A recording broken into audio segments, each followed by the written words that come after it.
সংসদ ভবন দেখেছো, রাজা বাচ্চার বাড়ি দেখছো, আরে নেতা নেত্রীর বাড়ি দেখছো, দুনিয়ার যত ঘর বাড়ি দেখো না কেন, ওই কালো ঘরটায় কোনো কারুকার্য নাই, ওর গায়ে কোনো রং নকশা নাই, একেবারে কালো, গায়ে মাইটে মাইটে পাথর দিয়ে বানানো, গায়ে একটা কালো কাপড় দিয়ে ঘিরা। ওই ঘরটারে যতবার দেখবা কোনো দিন তৃপ্তি শেষ হবে না, সারা জীবন ভরেও যদি দেখেন কোনো দিন আপনার চোখ ফিরাইতে পারবেন না। এমন একটা মজার একটা আকর্ষণ ওই কালো ঘরের মধ্যে রেখেছে। একটু যাওয়ার শখ হয় কার কার? সত্যি অনেকে হাত উঠেছে, টানাই পয়সা নাই, খালি খালি হাত উঠে বুঝে লাভ কি? আল্লাহ যদি কবুল করে টাকা পয়সা লাগে না, ওই কুলি বেচারা সেও যাইয়া উমরা করে আসছে, বলেন আলহামদুলিল্লাহ। যাবেন তো? এই সময় হযরত ইব্রাহিম আলাইহিস সালামের হজের আজানে যে সকল আশিকিনরা রূহের জগতে লাব্বাইক বলেছিল, তারা লক্ষ লক্ষ যাইতেছে, তারা হজ করবে, তারা উমরা করবে। আল্লাহ পাক আমাকেও তৌফিক দিয়েছে, আমি গিয়েছি, আরো যাব ইনশাআল্লাহ। আল্লাহর জন্য এই মাঠে যারা বসা আছে, মরণের আগে একটা বার হলো হজ উমরা করার তৌফিক দান করে। আজকে থেকে একটা বিমা খোলেন, হজ বিমা। জীবন বিমা তো কত খুললেন, জীবন বিমা। এই জীবন বিমা খোলে না? জীবন বিমা, ওর নাম কি জীবন বিমা না মরণ বিমা? আমি না নাম থুইছি মরণ বিমা। ও টাকা জমা করার সময় নিয়ত করেই থই যে আমি যদি অকালে মরিয়ে যাই, তাহলে ছেলে মেয়ে কি ওই খাবে, এই কয়টা থাকলো তাই তারা ধুয়ে মুছে খাবে। সত্যি ওই টাহার মেয়া দেওয়ার আগে ওই দামলাটা মরিয়ে যায়, পরে ওই টাহা ছেলে মেয়েরা মরার পরে ধুয়ে মুছে খায়। তাহলে এই টাকা আমার জীবদ্দশায় কাজে লাগলো না, লাগলো যে মরার পরে। ওর নাম কি জীবন বিমা না মরণ বিমা? মরণ বিমা খুলে বস্তা বস্তা টাকা রাখেন। আজকে থেকে প্রতিজ্ঞা করেন, আমি এখন থেকে একটা হজ বিমা করবো ইনশাআল্লাহ। হজ বিমা মানে করে ব্যাংকে টাকা রাখবেন না, ছোট ছোট করে নিজের অধীনে আয়ত্তের মধ্যে রাখা আপনি টাকা জমা করেন। পরিমাণ মতো টাকা হয়েই যাবে ইনশাআল্লাহ, পরিমাণ মতো টাকা হয়েই যাবে। আল্লাহ তাআলা সবাইরে নসিব করে, বলেন আমিন। সময়টা এখন হজের সময়, সারা দুনিয়া জুড়ে দোয়া কবুল হবার সময় চলতেছে। বিশ্বের যেখানেই মুসলমান আছে সেখান থেকে যাইতেছে, আমার বাংলাদেশের থেকে হাজার হাজার হাজিরা যাচ্ছে। এই দোয়া কবুল হবার সময় আল্লাহ তাআলা আমাদের বসার তৌফিক দিয়েছে। আল্লাহ তাআলা আমাদের আজকের মজলিসকে কবুল করে, যে কথাগুলো শুনেছি সামনে শুনবো, আমল করার তৌফিক দান করে, সবাই বলেন আমিন। মুক্তাসার বেশি লম্বা করব না, অনেক কথা বললে মনে থাকে না। পিছনে যে কটা বলছি ও কটা তো মনে আছে, ও কটা তো আমল করা যাবে ইনশাআল্লাহ। আল্লাহ কবুল করুক। বিশেষ করে মা বোনদেরকে যা বলেছি সে কথাগুলো তারা আমল করবে। আল্লাহ সবাইকে কবুল করুক। আমি আজকে আয়াত পড়ছি দুই দিকের, একটা হলো সবচেয়ে বড় ইবাদতের একটা আয়াত পড়ছি, সবচেয়ে বড় ইবাদত। খেয়াল করতেছেন না? করতেছে না। আবার আমরা এখানে বসছি উলামায়ে কেরাম, আপনারা জানেন না এমন কিছু আমাদের বলা সম্ভব না। কিছু কিছু আনুকা কিসসা যদি এসে যায়, এই পোলাপান নড়িস না, চলে যাচ্ছ কে, ওয়াজ শিখবা না? আমরা মরি যাওয়ার পরে ওয়াজ করবে কারা? দুইয়ে মুছে খাতিয়ে রবি বয় মাইক দল্লি টাহা।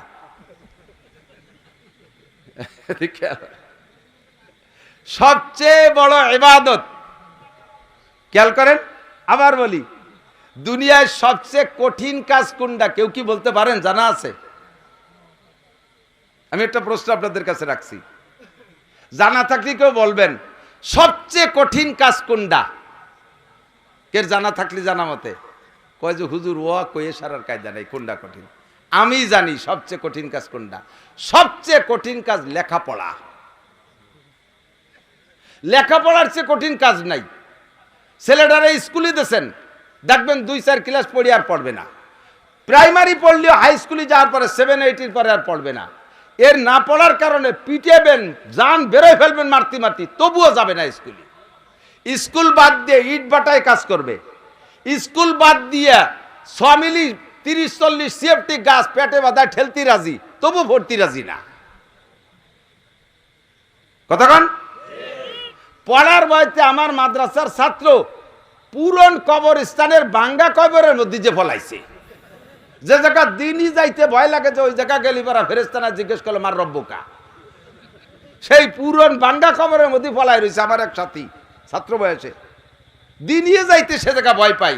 তাহলে পড়ালেখা এত কঠিন যে পড়ালেখা বাদ দিয়ে দুনিয়ার কঠিন থেকে কঠিন কাজ করতে রাজি, তবু পড়তে রাজি না। দুনিয়ার কাজের দিক দিয়ে কঠিন কাজ, সবচাইতে কঠিন কাজ লেখাপড়া। আর সবচাইতে শ্রেষ্ঠ ইবাদত কোনটা, এটাও আপনি জবাব দিতে পারবেন না। আল্লাহ পাক, আল্লাহ নবী সাল্লাল্লাহু আলাইহি সাল্লাম বলেন, যেই ইবাদত করলে সবচেয়ে বড় আবেদ হয় সেই ইবাদতের নাম সবচেয়ে বড় ইবাদত। বলেন যেই ইবাদত করলে, ইবাদত যে করে তারা আবেদ বলে। যেই ইবাদত করলে নবী পাক, এ যুবকরা আমার দিক, যেই ইবাদত করলে নবী পাক ওই লোকটাকে, আল্লাহ পাক ওই লোকটাকে সবচেয়ে বড় আবেদ বলে, তাহলে ওই লোকটার ওই ইবাদত সবচেয়ে বড় ইবাদত। সেই ইবাদতটা কি?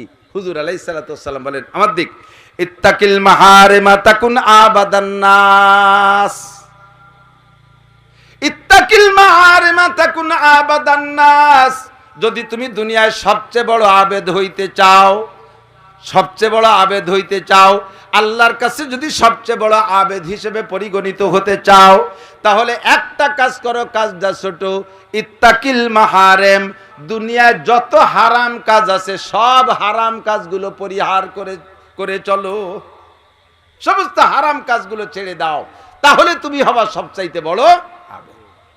আল্লাহ পাক নিজেই বলেন ইনতাজতানিবু কাবায়ের। আমার দিক, যত কবিরা গুনাহ আছে সমস্ত কবিরা গুনাহ হালাল না হারাম? জোর হলো না? যত কবিরা গুনাহ আছে হালাল না হারাম? আল্লাহ পাক বলেন ইনতাজতানিবু কাবায়ের। যদি তুমি কবিরা গুনাহগুলো ছেড়ে দিতে পারো, নবী পাক বলেন তাকুন আবাদান নাস, তাহলে তুমি হবা সবচাইতে বড় আবেদ। আল্লাহ পাকও বলে নাই, নবীও বলে নাই সবচেয়ে বেশি নামাজ পড়লে সবচেয়ে বড় আবেদ, সারা রাত দাঁড়ায় দাঁড়ায় নফল পড়লে সবচেয়ে বড় আবেদ, রেগুলার তাহাজ্জুদ পড়লে সবচেয়ে বড় আবেদ, মাসে 2 খতম কোরআন পড়লে সবচেয়ে বড় আবেদ, বছরে 2 বার চরমুনায় যাইতে পারলে সবচেয়ে বড় আবেদ, বছরে 2 বার উমরা করলে সবচেয়ে বড় আবেদ, প্রত্যেক বছর একবার হজ করলে সবচেয়ে বড় আবেদ, লক্ষ লক্ষ কোটি কোটি টাকা দান করলে সবচেয়ে বড় আবেদ, অবিরাম জিকির ফিকিরে থাকলে সবচেয়ে বড় আবেদ, মাথায় পাগড়ি বাঁধতে জুব্ব পরে চললে সবচেয়ে বড় আবেদ। এ কথা আল্লাহ বলে নাই, নবীও বলে নাই। আল্লাহ বলেছেন, নবীও বলেছেন, সবচেয়ে বড় আবেদ হওয়ার জন্য একটাই আমল, তোমার জানা মতে কোরআন সুন্নাহ অনুযায়ী, কোরআন এবং হাদিসে যাকে হারাম বলে, এই সমস্ত হারামগুলো পরিহার করো, তাহলে হবা তুমি সবচেয়ে বড় আবেদ। তাহলে বোঝা যায় সমস্ত হারাম কাজ ছেড়ে দেওয়া সবচেয়ে বড় ইবাদত। বোঝেন নাই? সব হারাম কাজ ছেড়ে দেওয়া সবচেয়ে বড়। কেন বললেন? আরে ভাই আমার দিক, কেন বললেন? ইবাদত করা যতটা কঠিন, হারাম কাজের অভ্যাস থাকলে তা ছাড়া তার চাইতে কঠিন। কতক্ষণ? দুধ হালাল, খাইয়ে শুকর আদায় করলে নেকি হয়। দুধ পান করে আলহামদুলিল্লাহ বলছেন, নেকি হয়ে গেছে। দুধ খাওয়া সহজ, কোনো কঠিন না। পানি খাওয়া সহজ, ওয়াসাকাহুম রাব্বুহুম শারাবান তাহুরা, আলহামদুলিল্লাহ বললেন, পানি খাওয়া হয়ে গেল, নেকিও হয়ে গেল। শুকর আদায় করা কোনো কঠিন না। কথা বলেন? স্ত্রী আছে আপনার ঘরে, ব্যবহার করা সহজ। রাতের বেলায় স্ত্রী, আপনি এক জায়গায় থাকেন, ইচ্ছা মতো স্বামী স্ত্রী বৈবাহিক জীবন যাপন করতে পারতেছেন, ব্যবহার করতেছেন, স্বামী স্ত্রী মিলনে মিলনে নেকি হয়, এ নেকি কামাই করা সহজ। কিন্তু যদি কোনো পুরুষের জিনা করার অভ্যাস থাকে, কোন পরনারীর সাথে পরকিয়া করে, দুঃসম্পর্ক, খারাপ সম্পর্ক করে, খারাপ অভ্যাস থাকে, জিনা করার অভ্যাস থাকে, ঘরে যত বড় সুন্দর স্ত্রী থাকুক না কেন, ওর যদি কোনো জায়গা প্রেম প্রণয় করে সে জায়গা জিনা করার অভ্যাস থাকে, সেখান থেকে উঠে আসা বহুত বড় কঠিন। আসতে কইছেন ঠিক? প্রমাণ হলো যে আপনারা সবাই ভালো, ওই অভ্যাস নাই, দোষ নাই, এটা দোষের কিছু না। যার এই অভ্যাস আছে, তার ঘরে যদি বিশ্ব সুন্দরী প্রিয়াঙ্কা চোপড়াও যদি তার স্ত্রী হয়, বাংলাদেশের চলচ্চিত্রের সুন্দরী নায়িকাও যদি তার স্ত্রী হয়, ওই স্ত্রী ঘরে থাকতে সে যদি এক মহিলার সাথে প্রেম করছে, মহিলার চেহারা আলকাতরাতুন নিসা, কাউসার মতো কালা, নাম তার কাজলি, এই সাকালার কালা, অথচ তার সাথে ভালোবাসা হয়ে গেছে, সে জায়গা সম্পর্ক চলতেছে, ওই জায়গাতে উঠে আসা বহুত বড় কঠিন। যদি কোনো লোকের ঘুষ খাওয়ার অভ্যাস হয়, যদি কোনো লোকের ঘুষ খাওয়ার অভ্যাস হয়, ওই লোকটা বেতনে তৃপ্তি পায় না। কথা কন? ঘুষ খাওয়ার অভ্যাস হইলে বেতনে তৃপ্তি পায় না। কারণ বেতন সম্পর্কে জানা আছে, ওটা অনায়াসে অ্যাকাউন্টে ঢুকে যাবে, বেতনটা অনায়াসে অ্যাকাউন্টে তারিখ মতো ঢুকে যাবে, ওটা এনি টাইম যে কোনো সময় বের করে নিয়ে আসতে পারবো। কিন্তু ঘুষে টাকা ছুটে গেলে ধরা কঠিন। এই জন্যই ঘুষের পিছনে হন্যে হয়ে ছোটে, আছে না নাই? ঘুষ খাইতে আল্লাহু আকবার। একবার যদি ঘুষের অভ্যাস হয়ে যায়, তাহলে যে জায়গায় গেলে ঘুষ নাই, ওই জায়গা মধ্যে পোস্টিং নীতিই চায় না। যে এলাকায় ঘুষ বেশি লক্ষ লক্ষ টাকা দিয়ে সেই এলাকায় পোস্টিং নেয়, এরকম কিছু আল্লাহওয়ালা অফিসার আছে না? এরকম কিছু দিনদার ভদ্রলোক আছে না চাকরি বাকরি করে? কোথায় ঘুষ বেশি পোস্টিং সেই জায়গা নেব। আর ঘুষের যদি একবার অভ্যাস হয়ে যায় তখন সে বেতনে তৃপ্তি পায় না। যে লোকটা মদ গাঁজা বা ফেন্সিডিল হিরোইন খাওয়ার অভ্যাস হয়ে গেছে ওই লোকটা দুধে তৃপ্তি পায় না, মধুতে স্বাদ পায় না, ওই লোকটা দুনিয়ার কোনো হালালে তৃপ্তি পায় না। আর ওই হারাম থেকে উঠে আসা বড় কঠিন। হারাম থেকে ফিরানোর জন্য তাকে কি পরিমাণ চেষ্টা করে। রেহাব নামে জেলখানা বানাইছে। রেহাব, এই রেহাবের ভিতরে নিয়ে 3 মাস 6 মাস পর্যন্ত আটকায় রেখে বাড়ি পাঠায় দেয়। প্রথম দিন আইসেই বিসমিল্লাহ কয় সেই মদ দিয়ে আর গাঁজা দিয়ে। হারামে অভ্যাস হয়ে গেলে ওখান থেকে উঠে আসা কঠিন। জিনার অভ্যাস হয়ে গেলে ফিরে আসা কঠিন। যদি কের সুদ খাওয়ার অভ্যাসে, আমার দিকে খেয়াল করেন, যদি কের সুদের অভ্যাস হয়ে যায় ওই লোকটা ব্যবসার টাকায় তৃপ্তি পায় না। ব্যবসায় সামান্য লাভ হয়, আর ব্যবসা করে লাভ করতে তো জানডা বেরোয় যায়। ঢাকার থেকে মাল আনতে হবে, এরপরে বেচতে হবে, খুলনাতে মাল আনতে হবে, তারপরে বেচতে হবে। আর সব মালে লাভ হয় কি হয় না কোনো নিশ্চয়তা নাই। আল্লাহর ফজলে সুদে টাকার মাইর নাই, ওতে লাভ হবেই হবে। হাজারে 100, লাখে 1000, নাকি লাখে 10,000, হাজারে 100, লাখে 10,000 টাকা দিয়ে জমা দিয়ে স্ট্যাম্পে সই রেখে নাক ডেকে ঘুমাবে, কাবাঘরের মধ্যে বসে বসে তাসবিহ তাহলিল করবে, অনায়াসে ওনার অ্যাকাউন্টের মধ্যে টাকা ঢুকিয়ে যাইবে। সুবহানাল্লাহ, কথা কন না কে? কি বিল্লাহ? সুদখোর হাজি সুদে টাকা দিয়ে যদি হজে যাও, ফেরেশতারা ওই জায়গা জুতো নিয়ে বসে রয়েছে, তুই এয়ারপোর্টে নাম লিয়ায় খালি সাড়ে শয়তান ঘুষিয়ে টাকা দিয়ে আইছে হজ করতে, উমরা করতে, ঘুষ খাওয়া টাকা দিয়ে বেতন পাও 30,000, বছরে 2 বার উমরা করে, এই গুমরা টাকা পাস কোন জায়গা? হারাম টাকা ইবাদত। লা সাদকাতা মিন গুলুলিন, আল্লাহ পাক বলেছেন, নবী পাক বলেন হারাম টাকার কোনো সদকা আল্লাহ কবুল করে না। হারাম টাকা ঘুষ খাইয়া, সুদ খাইয়া, চুরি করে, ডাকাতি করে, কন্ট্রাক্টের মাল মারিয়ে দিয়ে রাস্তায় কন্ট্রাক্টরের মাল দেশে এই পরিমাণ মাল রাস্তায় খরচ করবা, লামসাম খরচ করে মোটা টাকা মারিয়ে দিয়ে সেই টাকা দিয়ে মসজিদের টাইলস কিনে দেয়, এসি কিনে দেয়। তোমার এই এসির বুয়ো না মসজিদ, তোমার এই টাইলসের ভুয়া না ভুকা না মসজিদ। আল্লাহ তোমার ধর্ম, আল্লাহর ধর্ম তোমার এই হারাম টাকার কাছে ভুকা না। কথা বলুন ঠিক কি ঠিক না? এর জন্য হুজুর বলেন ইত্তাকিল মাহারেম, যদি সবচেয়ে বড় আবেদ হইতে চাও তাহলে হারাম কাজ ছেড়ে দাও। হারামের বহুত ক্লাসিফিকেশন আছে। আল্লাহ পাক বলেন ইনতাজতানিবু কাবায়ের, যদি কবিরা গুনাহ ছেড়ে দিতে পারো, নুকাফির আনকুম সাইয়্যাতিকুম, তোমাদের সগীরা গুনাহ আমি আল্লাহ বিনা তওবায় ক্ষমা করে দেব। সগীরা গুনাহ ক্ষমা চাওয়ার জন্য তোমার তওবা করা লাগবে না, শুধু কবিরা গুনাহ পরিহার করলে তোমার সব সগীরা গুনাহ এমনি মাফ করে দেব। বলেন না সুবহানাল্লাহ? কিছু কিছু কবিরা গুনাহ সমাজে এলাকায় সমকালীন পরিবর্তন হয়, এর জন্য বলা লাগে। এদিক খেয়াল করেন, মিথ্যে কথা বলা সগীরা না কবিরা? জোর হলো না? বলেন না একটু?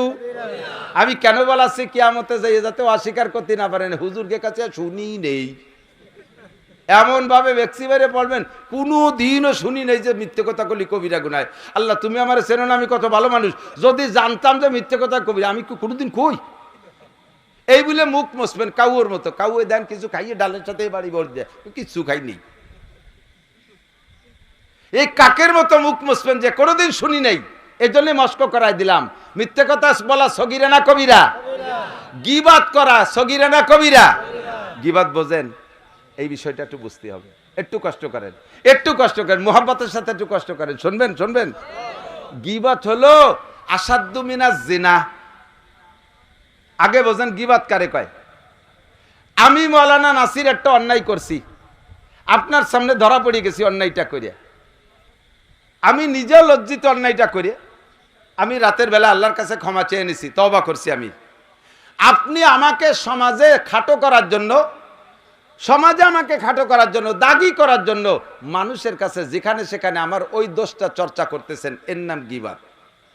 হয়তো বলবেন যে এটা তো আমি বানাই বলতেছি না, হুজুর করছে তাই কইতেছি। হাদিসে বলে এই জন্যই তো গীবাত।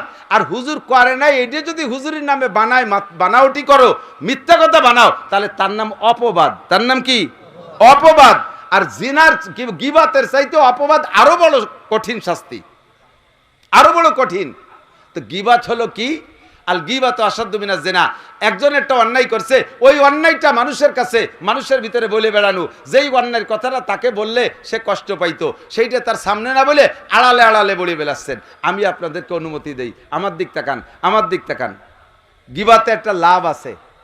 আপনি যার গীবাত করতেছেন, ওই লোকটা যে গুনাহ করছিল, সেই গুনাহটা আপনি আড়ালে বলা বলি করতেছেন না, একটা অন্যায় করছিল, ওই লোকটা ওই অপরাধ করে যে গুনাহ কামাই করছে, আপনি তার গীবাত করার কারণে ওই গুনাহটা আপনার আমলনামায় চলে আসবে, আর আপনার আমলনামা থেকে সমপরিমাণ নেকি যাইয়ে তার সেই শূন্য স্থান পূর্ণ হয়ে যাবে। এজন্যে আমি আপনাদেরকে অনুমতি দিচ্ছি, আপনারা যারা আমারে ভালোবাসেন, আপনারা যারা আমারে মোহাব্বত করেন, আপনারা একটু আমার সম্পর্কে গীবত করবেন। আমার যদি কোনো দোষ জানা থাকে, আমার আড়ালে একটু বলা বলি করবেন, তাতে আমার সহজ একটা ইনকাম, আমি ঘুমোই থাকবো, আর আপনি আমারে নেকি পাঠায় দিচ্ছেন আপনার আমলনামা থেকে, আর আমার ওই গুনার নেকিটা আপনি নিয়ে যাচ্ছেন। আপনার মতো বন্ধু হয় না আমার, আপনি আমার পরম চরম বন্ধু। কাজে এই কাজটা আপনারা করবেন, পারবেন তো ইনশাআল্লাহ? আমার এই উপকারটা করবেন না, করবেন কারে? যে আপনার শত্রু, যে আপনার দুশ্মন, যে আপনার ক্ষতি করে, তার এই উপকারটা আপনি করতেছেন। যত মানুষ সমালোচনা করে, শত্রুদের সমালোচনাই বেশি করে। কথা বলুন ঠিক না? এই গীবতের থেকে বাঁচেন। গান গাওয়া, গান শোনা জায়েজ না না জায়েজ? আরে কথা কয় না। হালাল না হারাম? বাজনা, বক্স, ডেক্স, ঢোলের বাড়ি, গিটার, হারমোনিয়াম, এই কনসার্ট করা, বিবাহ অনুষ্ঠান, মুসলমানি অনুষ্ঠানে বড় বড় বক্স নিয়ে বড় বড় ধুম ধাড়াক্কা গান বাজনা গাওয়া বাজানো, এগুলো হারাম না হালাল? হালাল না হারাম? একটু বলেন না। হারাম না হালাল? হালাল না হারাম? জোর হলো না? বলছেন তো? কিয়ামতে আর আমার কোনো বিপদ নেই, আমার দায়িত্ব আমার খালাস। মুসলমানের অনুষ্ঠানে, বিবাহ অনুষ্ঠান, মুসলমানি অনুষ্ঠান, আকিকা অনুষ্ঠান, অলিমা অনুষ্ঠান, বউ ভাত অনুষ্ঠান, এমনকি ইদানিং ঈদ উপলক্ষে যুবকরা বাড়ি এই সমস্ত বড় নিয়ে ডিজে, কয় নাকি ডিজে, এই ডিজে বাজানো শুরু করে দিয়েছে। যেই বাড়ি এগুলো মেজবারুশ শায়াতিন, কিয়ামতের আলামত। আমার দিক তাকান। হুজুর বলেন ওয়াজাহারাতিল মাআজিফুল কায়নাত, কিয়ামত আসতেছে, তার পূর্বাভাস হিসেবে জেনে নাও। 15টা আলামতের ভিতরে একটা হুজুর বলেন ওয়াজাহারাতিল মাআজিফুল কায়নাত, মুসলমানদের ভিতরে গান বাজনা বাদ্যযন্ত্র বেড়ে যাবে। মুসলমানরা গান বাজনা বাদ্যযন্ত্র বাড়ায় নেবে, এত পরিমাণ হবে যে ধর্মীয় প্রোগ্রামের ভিতরে বাজনা, ইদানিং এই যে ইসলামিক সঙ্গীত নামে গজল বানাইছে না, দেখবেন, খেয়াল করবেন, লক্ষ্য করে শুনবেন, এমনভাবে বক্সের এই সাউন্ডগুলো সেট করে যে প্রত্যেকটা আওয়াজের সাথে একটা বাজনার ধ্বনি ওর মধ্যে থেকে বের হয়ে আসে। এজন্য হাটাজারি, দেওবান্দ, পাকিস্তানের বড় বড় দারুল ইফতা, বাংলাদেশের বড় বড় দারুল ইফতা থেকে এই জাতীয় ইসলামী সঙ্গীতকে নাজায়েজ ঘোষণা দেওয়া হয়েছে। আর এই ইসলামী সঙ্গীতের নামে হাজার হাজার নারীদের চরিত্র নষ্ট করে, একেবারে সচক্ষে বাস্তব। আমিও আজ করে নামে গেছি, এরপরে আমার পরে আর এক বক্তা উঠছে, বড় কণ্ঠওয়ালা বক্তা। এমনি মোটামুটি আমি আলোচনার পরে যে এলাকা আমার পরিচিতি আছে, বিশেষ করে আপনাদের মাগুরা, আমার ফরিদপুর, গোপালগঞ্জ, এই এলাকায় আমার হজের পরে যে হজের সময় যে পরিমাণ লোক থাকে, আমি ছেড়ে দেওয়ার পরে পরে ভালো উঁচু মানের কোনো বক্তা না হলে একটু ভাঙচুর লেগে যায়। তো আমার পরে যে বক্তারে দিয়েছে, সে বক্তা অতটা প্রসিদ্ধ না, ও একটা কৌশল অবলম্বন করছে, যাইয়ে একটা গজলের টান দেবে, গজলের টানে লোকজন সব জমিয়ে যাবে। তার টেকনিকটা ঠিক আছে, কণ্ঠ সেই কণ্ঠ। তা আমি নেমে মাত্র গেছি, পর্দা দিয়ে প্যান্ডেল ঘেরা, পর্দার ওই পাশে মহিলারা বসা, আর এই ভিতরে পুরুষরা। ও যাইয়েই ওই গজলটা গাইছে, সাবধানে তাকিও নারী পর্দার আড়ালে, এমন টান, আমি দাঁড়াই গেছি, সাবধানে তাকিও নারী পর্দার আড়ালে। কোয়ার সাথে সাথে তার সুরি ওই পর্দা উঁচু, ওই পাশে বিটিরাজ আসলে সব মাঠে চলে গেছে। সে গায়ে যে পর্দার আড়ালে সাবধানে থাকো, তার শরীর ঠেলায় মহিলারা পর্দা ফাটাইয়ে চলিয়েছে ভিতরে। এই জাতীয় সঙ্গীত, কণ্ঠ, এগুলো সম্পূর্ণ হারাম। আর ওর ভিতরে বাজনা ঢুকায়। সমাজে যুবকরা, তোমরা মাহফিল করেছো, প্রত্যেকের অনেকের গলায় দেখতেছে মাহফিলের ভলেন্টিয়ার হিসেবে সাইনবোর্ড ঝুলানো। তোমরা প্রতিজ্ঞা করো, সিদ্ধান্ত নাও, কমিটি গঠন করো, আমাদের এই সমাজে, আমাদের এই লক্ষ্মীপুর সমাজে এখানে কোনো অনুষ্ঠানে গান বাজনা বাদ্যযন্ত্র বাজাইতে দেব না। একটা সিদ্ধান্ত নিয়ে যাবে, কমিটি গঠন করা যাবে। তোমরা মুজাহিদ হিসেবে কিয়ামতের ময়দানে আল্লাহর সামনে ইনশাআল্লাহ আল্লাহর সামনে গণ্য হবা। নবী পাকের সাহাবায়ে কিরাম যারা যে সকল যুবকরা আরশে আজিমের নিচে ছায়া পাবে, ঈশার আগে এক বক্তা বয়ান করছে না যে শাবুন নাশা ফি ইবাদাতিল্লাহ, যে যুবকরা যৌবনকালটা ইবাদতের মধ্যে কাটাইলো এই যুবকরা আরশে আজিমের নিচে ছায়া পাবে। তো গান বাজনা হারাম, এই হারামের প্রতিবাদে যেই যুবকরা সোচ্চার হবা কিয়ামতের ময়দানে তুমি সবচেয়ে বড় আবেদ হিসেবে আরশে আজিমের নিচে ছায়া পাবা। আল্লাহ তাআলা নসিব করে সবাই বলেন আমিন। যত কবিরা গুনাহ আছে বলে শেষ করতে পারবো না, সব কবিরা গুনাহ জানা নাই এমন নাই, কেউ অস্বীকার করতে পারবে না। কি কি কবিরা গুনাহ? দাড়ি কাটা সগীরা না কবিরা? একটু কথা কন না আস্তে। দাড়ি কাটা সগীরা না কবিরা? টাকনু সোয়াইয়া প্যান্ট পাজামা লুঙ্গি জামা জুব্ব গায়ে দেয়া হারাম না হালাল? না হারাম? হালাল না হারাম? হারাম, কবিরা গুনাহ। পুরুষরা এভাবে পড়বে না। মহিলারা টাকনুর উপরে কাপড় বের পরিয়া এই হাঁটুর নিচের টুক পর পুরুষকে দেখানো। মহিলারা বোরকা পরছে, গলার নিচের টুক, মাথায় বোরকার ডাকনা নাই। এরকম ভালো ভালো বোরকা দেখছেন না? বোরকা পরছে, মাথায় কাপড় আছে, কিন্তু শাটার উল্ট হয়ে দিছে, জাপ উল্ট হয়ে দিছে দোকানের মতো। হ্যাঁ, এই বোরকা হালাল না হারাম? বোরকা পরছে, পাতলা ফিনফিনে কাপড়, মশারি দিয়ে বোরকা বানাইছে। চিন্তা করতে পারেন, মশারির কাপড় দিয়ে বোরকা বানাইছে। এই বোরকা হারাম না হালাল? হালাল না হারাম? জায়েজ না না জায়েজ? মহিলারা আপনাদের এলাকায় আছে কিনা জানি না, বহু এলাকায় দেখেছি বাড়ির ভিতরে মহিলারা রয়েছে, দেওর ভাসুর চাচা শ্বশুর দাদা শ্বশুর, কোনো কথা নাই বার্তারা নাই, ভাই বিরাদার দম করে ঘরের মধ্যে ঢুকে যাচ্ছে, সালাম নাই কালাম নাই। মহিলা ঘরের ভিতরে তার কায়দায় সে বসা আছে অতর্কিত অবস্থায়। এই অবস্থায় যাইয়া যার ঢুকে পড়লে সেই মহিলাটাকে বেহায়া মানে বেপর্দা অবস্থায় দেখতেছে, এটা জায়েজ না না জায়েজ? জায়েজ না না জায়েজ? ঘরে ঢুকারও সুন্নত আল্লাহ পাক শিক্ষা দিয়েছে।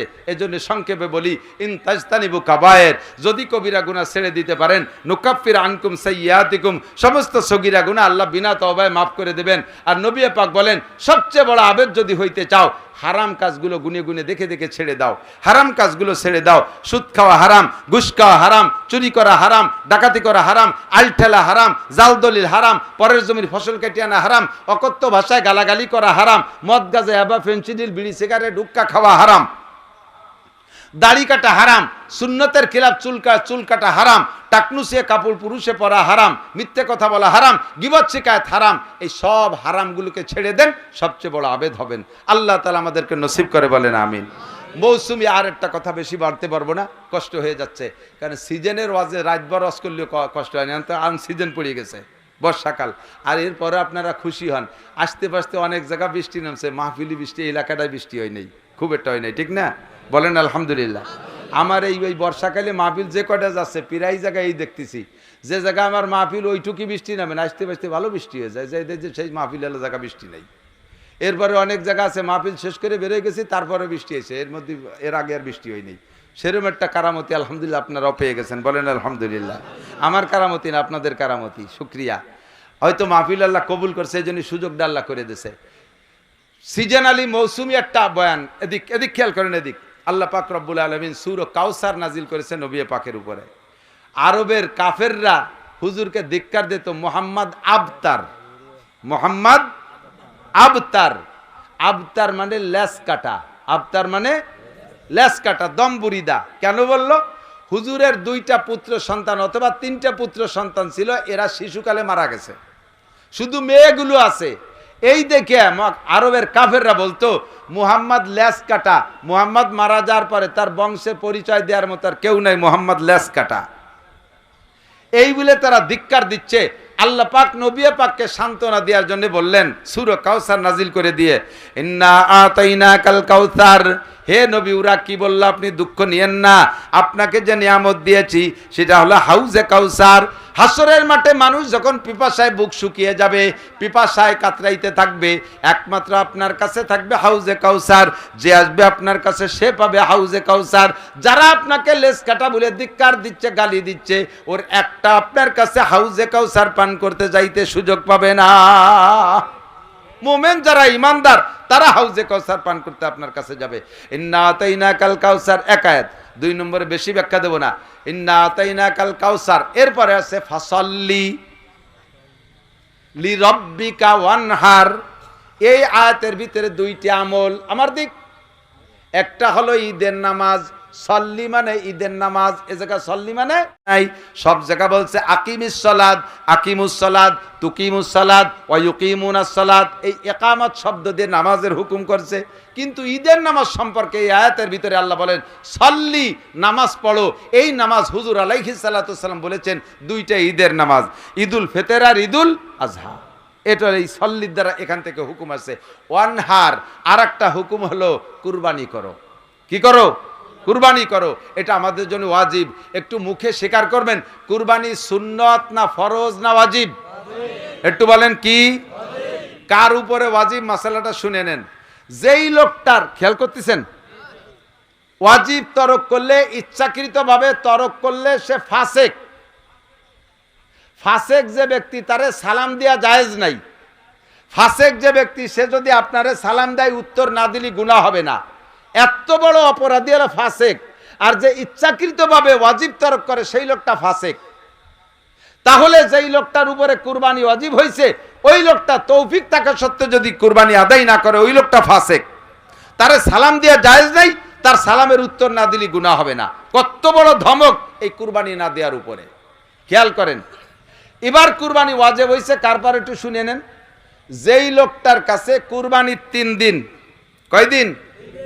কুরবানির 3 দিন, 10 তারিখ, 11 তারিখ, 12 তারিখ, যাদের এই 3 দিন, খেয়াল করতেছে না মনে হয়, এই 3 দিন যার কাছে দিনাদায়িক পরিশোধের পরে 1,05,000 টাকা বর্তমান সময়ের দাম হিসেবে 1,05,000 টাকা যদি এই 3 দিনকের কাছে নগদ টাকা থাকে, তাহলে ওই লোকটার উপরে কুরবানি ওয়াজিব। দোকানে ব্যবসার পুঁজিতে থাকুক, ব্যাংকে থাকুক, ঘরে থাকুক, যে কোনো ভাবে যদি এই 3 দিন তার কাছে 1,05,000 টাকা থাকে, 52.5 ভরির উপর দাম, তাহলে ওই লোকটার উপরে কুরবানি ওয়াজিব। এই লোকটা যদি কুরবানি না দেয়, নবী পাক বলেন মান ওয়াজাদা সাআতান লিআইয়ুযহিয়া ওয়া লাম ইউযহি ফালা ইয়াকরুবান্না মুসাল্লানা। যার উপরে কুরবানি ওয়াজিব হয়েছে, ওই লোকটা যদি কুরবানি না দেয়, তুই ঈদগার কাছে আসবি না, তোর জন্য ঈদের নামাজ না। ঈদের নামাজ পড়তে পয়সা লাগে না, এই জন্য লাফাতি লাফাতি চলিয়েছো। আর কুরবানি করতে পয়সা লাগে বলিস, ওটার দ্বারা তুমি নাই। ধরিও আগে কুরবানি কিনে তারপরে ঈদের নামাজ পড়তে আসিস। কত বড় ধমক চিন্তা করতে পারেন। ঈদের নামাজও কিন্তু ওয়াজিব। হুজুর সেই ঈদের নামাজের কথা বললেন, যার পর তৌফিক আছে কুরবানি করার, সে কুরবানি না করে যদি ঈদগায় আসে, ফালা ইয়াকরুবান্না মুসাল্লানা, ওরা যেন আমাদের ঈদগার কাছেও আসে না। কুরবানি করলে আপনার নেকি লাভ কি? এদিক এই ফাঁকে আর একটা কথা বলি যে, এদিক দেখেন, এখন আপনার কাছে কুরবানির টাকা আছে, সারা বছর কি পরিমাণ কামাই করছেন আপনি জানেন। ভ্যান চালান, রিক্সা চালান, কামলা কিষেন দেন, দৈনন্দিন সংসার চালাইয়া আপনি 1 টাকাও কারো কাছে দিনাও না, আবার 1 টাকা জমাও রাখতে পারেন, সমান সমান আছেন। কিন্তু একটা কাজ করছেন, সেটা হলো আপনার পালে একটা গরু আছে, একটা ষাঁড় আইডিয়ে, আপনার পালে গাই আছে, বাছুর আছে, গরু আছে, যেগুলোর কামাই রোজগার খাচ্ছেন, ওগুলোর পর অজীব হবে না। যখন আপনার কাছে ক্যাশ টাকা বানাই ফেলবেন, তখন হলো হুকুম। এবার খেয়াল করেন, আপনার পালে একটা ষাঁড় আছে, একটা এড়ে গরু আছে, এই ডেরে পালি ভুষে বড় করছেন, কুরবানির উপলক্ষে হাটে, কুরবানির 2 দিন আগে হাটে বিক্রি করছেন 2.5 লাখ টাকা। এই 2.5 লাখ টাকা ক্যাশ আপনার কাছে আছে, বাস আপনি ধনী হয়ে গেছেন, ওর থেকে আপনার কুরবানি দেওয়া ওয়াজিব। এমনকি তাই বলে কি সারা বছর ভরি একটা গরু পালিয়ে বড় বানাইছি, তাহলে সেই গরুটাই যে বইতে দেবো? আল্লাহ কয় তোমার কাছে অত বড় গরু চাচ্ছি রে, তুমি ওই 2.5 লাখ টাকাতে 10,000 টাকা দিয়ে একটা ছাগল কিনে দাও, তাতেই হয়ে যাবে। 10,000 টাকা দিয়ে একটা ছাগল কিনে দাও, অথবা 10,000 টাকা দিয়ে একটা ভাগ থাকো, 7 ভাগের 1 ভাগ, তাতেই তোমার ওয়াজিব আদায় হয়ে যাবে। তোমার ওই 2.5 লাখ টাকা বেশি, আবার 2.5 লাখ টাকা দিয়ে আরেকটা কিনে আমি কুরবানি দিতে কই না।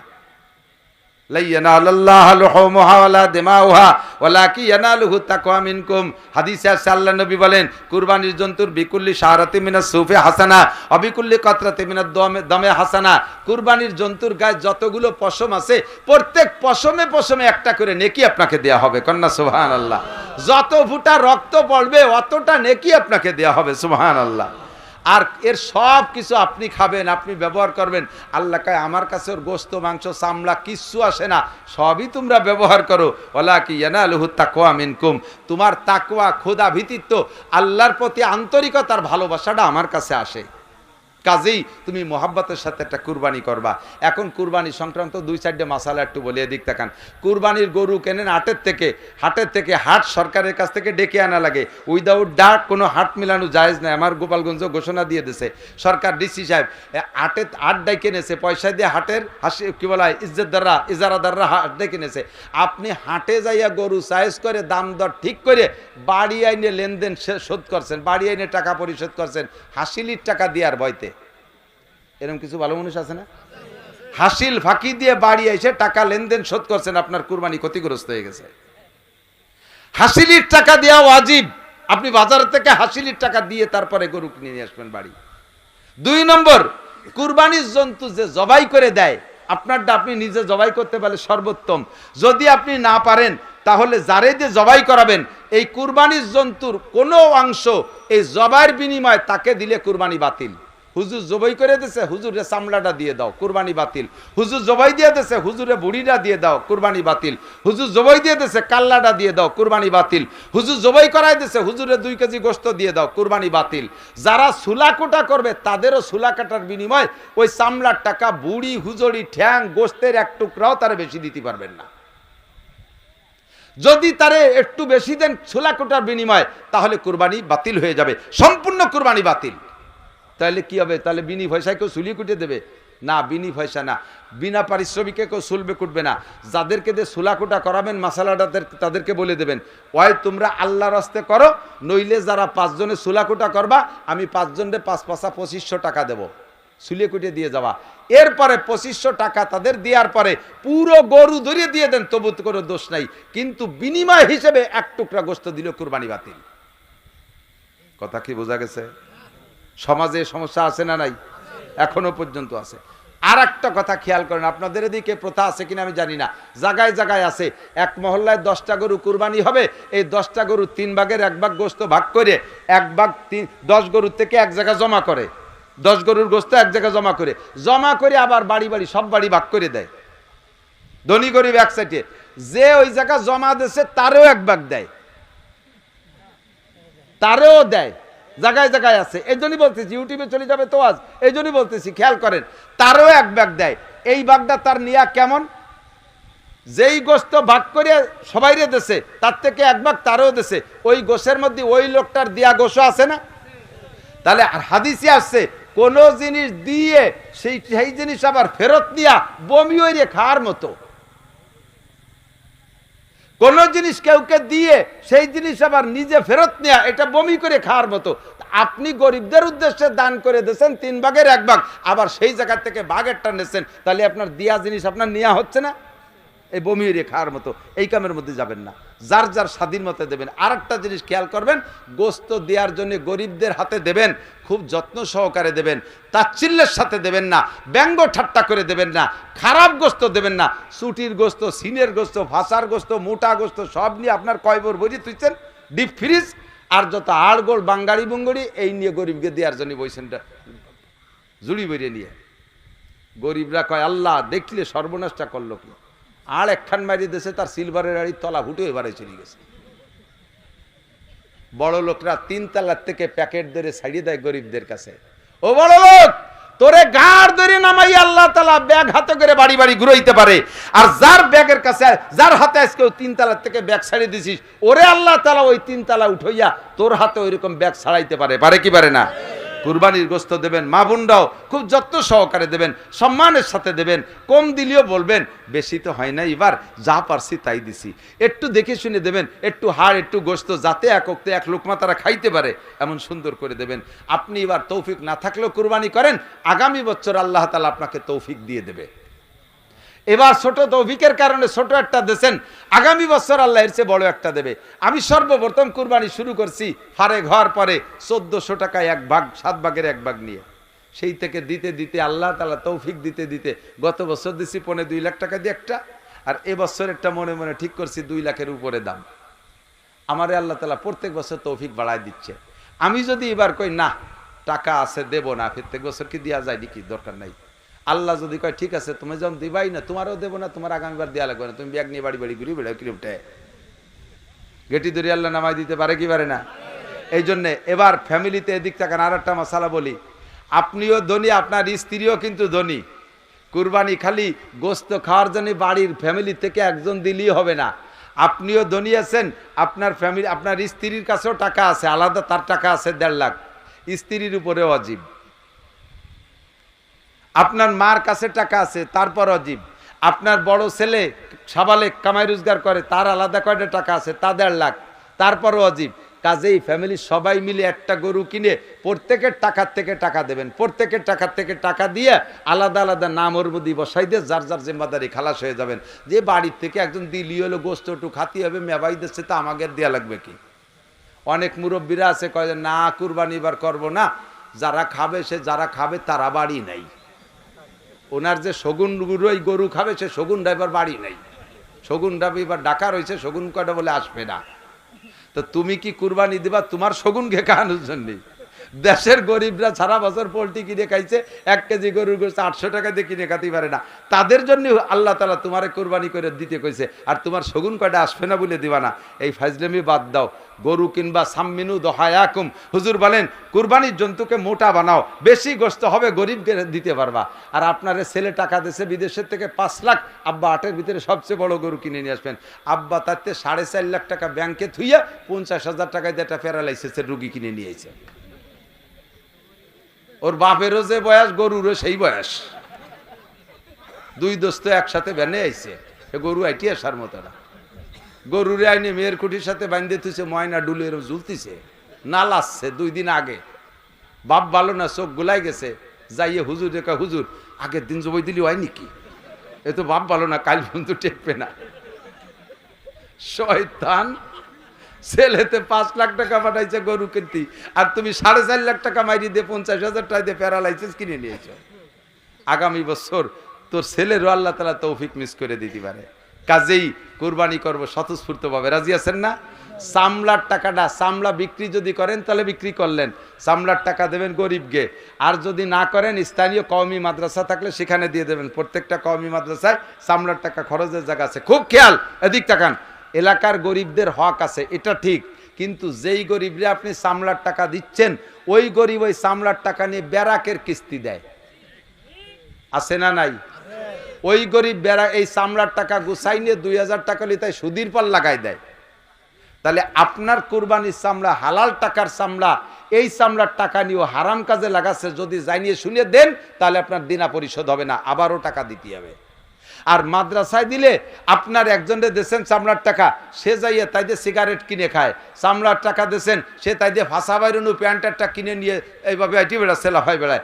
আর মাদ্রাসার ছাত্র, মাদ্রাসার ছাত্রদেরকে চামড়াটা দিয়ে দেবেন, ওরা ওইটা বিক্রি করে তাই দিয়ে কয়েক কেজি চাউল কিনে খাইয়ে রাত্রি কোরআন শরীফ পড়বে, শেষ রাত্রি তাহাজ্জুদ পড়বে। আপনি নিজেই বিবেচনা করেন যে আপনার টাকাটা কোন জায়গায় গেল, কোনটা ভালো কোনটা মন্দ, আপনি বিবেচনা করে দিয়েন। কথা কি বোঝা গেছে? একদল আবার খেপছে হুজুরকে পর, হুজুরকে চামড়ার টাকা দিয়ে খাইয়ে তেল হয়ে গেছে, আর দেব না। তোমার চামড়ার টাকা না দিলে হুজুর মরিয়ে সাপ হয়ে যাবে, তা যাবে না। হুজুরকে রিজিকের মালিক কে? বহুজনে এরকম স্ট্রাইক করছে জীবনে, 55 বছর বয়সে দেখছি। কওমি মাদ্রাসার পর বহুজনে স্ট্রাইক করে। যখন আমলিগ ক্ষমতায় আসে, হুজুরা যদি আমলিগ মুখী হয়, বিএনপি এলাকার কাছে কালেকশন করে যাও হাসিনের দ্বারে দিয়ে দিবেন নৌকো বইয়ে। আবার যদি হুজুররা 4 দলীয় জোট করে, আমলিগেলা ঠকে যায়, আমলিগির বাড়ি কালেকশনে করলে যাও খালেদা জিয়ার সুন্দরীর আসলে তলে দিবেনে বস্তা ভরিয়ে। আমাকে খালি এ বাড়িতে ও বাড়ি, ও বাড়িতে বাড়ি ঠেলি নিয়ে বেড়ায়। তার কারণে আমরা মরিও যাইনি, হুজুরও দেশে বাদ পড়ে যায়নি, চলতেই তালে আছে। তুমি দিবা না, তোমার কপাল খারাপ, তোমার ডাল্লা কবুল করে নাই। কথা কোন ঠিক কি ঠিক না? আমার ডাল্লা কবুল করুক, বলেন আমিন। থাকবেন তো ওলামায়ে কেরামের সাথে, থাকবেন তো ইনশাআল্লাহ। কুরবানি করবেন, চামড়াটা কওমি মাদ্রাসায় দিয়ে দেবেন, লিল্লা বোর্ডিংয়ে যাবে। আর কুরবানির জন্তুর কোনো জায়গায় যেন কোনো ত্রুটি না থাকে সেদিক খেয়াল করে কুরবানি কিনবেন। ভাষাগত ত্রুটি বিচ্যুতি মার্জনীয়। যা বলেছি শুনেছি, আল্লাহ আমল করার তৌফিক দান করে, সবাই বলে আমিন। সুবহানাল্লাহি বিহামদি, সুবহানাল্লাহিল আযীম, সুবহানাকাল্লাহুম্মা বিহামদিকা আশহাদু আল্লা ইলাহা ইল্লা আনতা আস্তাগফিরুকা ওয়া আতুবু ইলাইক। আল্লাহুম্মা সাল্লি আলা মুহাম্মাদিন ওয়া আলা আলি সাইয়্যিদিনা মুহাম্মাদিন ওয়া বারিক ওয়া সাল্লিম। আলহামদুলিল্লাহি রাব্বিল আলামিন। রব্বানা যালামনা আনফুসানা ওয়া ইল্লাম তাগফির লানা ওয়া তারহামনা লানাকুনান্না মিনাল খাসিরিন। রব্বানা ফাগফির লানা যুনুবানা ওয়া কাফির আন্না সাইয়্যাতিনা ওয়া তাওয়াফানা মা'আল আবরার। রব্বানা হাব লানা মিন আজওয়াজিনা ওয়া যুররিয়াতিনা কুররাতা আয়ুন ওয়াজআলনা লিল মুত্তাকিনা ইমামা। আয় রব্বুল আলামিন, এ গভীর রাত পর্যন্ত হজের মৌসুমে তোমার নেককার দিনদার ইমানদার পরহেজগার বান্দাবান্দিদেরকে সাথে নিয়া যা পারছি কোরআন হাদিসের আলোচনা করে শাহী দরবারে ভিক্ষার দুখানা হাত তুলেছি। দয়া করে মায়া করে মেহেরবানি করে আমাদের জীবনে সব গুনাহ মাফ করে দাও।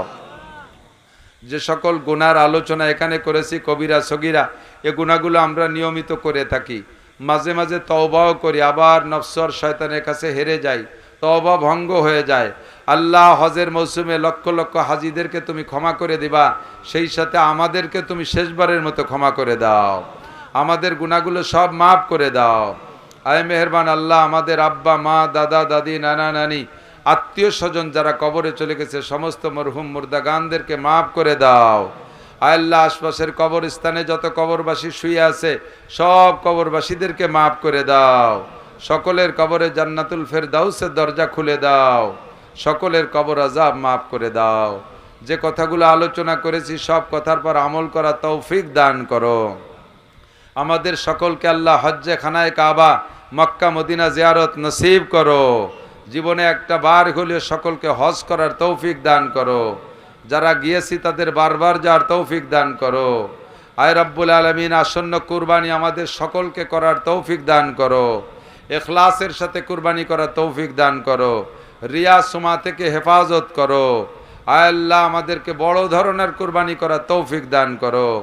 মাহফিলের ইন্তজাম যারা করেছে তাদের আমলনামা নেকি দ্বারা ভরপুর করে দাও।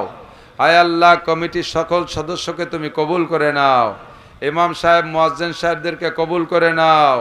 আয় আল্লাহ, মাইক অপারেটররা যারা এখানে খেদমত করেছে তাদেরকেও তুমি কবুল করে নাও। সবাইকে নামাজি নেককার দিনদার পরহেজগার বানায় দাও। আয় আল্লাহ, মা বোন পর্দার আড়ালে বয়ান শুনেছে তাদের জন্য যে কথাগুলো আসছে তাদেরকেও সে কথার পর আমল করার তৌফিক দান করো। আয় রব্বুল আলামিন, আমাদের সকলকে সব বিষয়ের পর আমল করার তৌফিক দান করো। আমরা যারা অসুস্থ রোগী, আরও অনেক রোগীরা দোয়া চেয়েছে, অনেকের ঘরে দীর্ঘদিনের পীড়িত রোগী আছে, ডাক্তাররা ফেল হয়ে গেছে। রব্বুল আলামিন, তোমার অপারেশন লাগে না, ইঞ্জেকশন লাগে না, ঔষধ লাগে না, তুমি কোন বললে সুস্থ হয়ে যায়। সব রোগীদেরকে তুমি সুস্থ করে দাও। সব রোগীদেরকে সুস্থ করে দাও। কার কি রোগ আছে আমি জানি না, তুমি জানো আর রোগী জানে। সব রোগীদেরকে সুস্থ করে দাও। আমার মা অনেক বয়স হয়ে গেছে, বৃদ্ধা হয়ে গেছে, চলতে পারে না। আয় আল্লাহ, বড় অসহায় হয়ে গেছে। যদি আমার মায়ের হায়াত থাকে তাহলে আমার মাকে পূর্ণ সুস্থ করে দাও। যদি সুস্থতা মঞ্জুর না থাকে ঘরে ফেলায় আর কষ্ট দিও না আল্লাহ। তুমি তোমার বান্দিকে ইমানের সাথে রহমতের কোলে তুলে নাও।